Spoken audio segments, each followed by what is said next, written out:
This from Jack Duff, and it's kind of interesting. Browns now 7 defensive tackles to likely condense into 5 roster spots. So you got Tomlinson, Harris, Jefferson, Hurst, Ika, Hall, Briggs. So you know what? You're getting a little younger with Ika, Hall, and Briggs.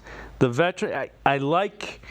You can, when you look at it there, you can see a succession plan that Andrew Berry has right there. That kind of illustrates it.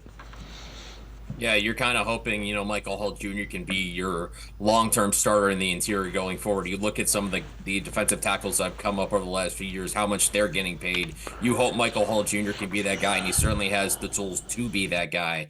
And then you look at the depth around him, Dalvin Tomlinson obviously going to start, Shelby Harris, Maurice Hurst, lots of experience. They signed Quinn Jefferson, so there's a lot of veteranship in front of him where he's not going to be asked to play a lot right away. Maybe on third down passing situations, because I still think he's got a little bit to learn, but he's still young, not going to turn 21 till later this year, so there's a long runway for him to grow and develop kind of at his own pace. And I think that's the best thing you want to see for a young player is, you don't want to force them on the field till they're ready, and even maybe then you want to shelter them until they kind of show that maybe they're too good to take off the field. So that's an interesting thing there with that. And when it comes to the back end of that depth chart, at defensive tackle, Andrew Berry talks about all the time. It's competition. You always want to have that competition as much as you can on the roster. And it's going to be interesting to see how the bottom part of that plays out with a third-round pick in Ika, a late seventh-round pick of Jawan Briggs, and a veteran in Maurice Hurst, who looked really good last season before he suffered an injury.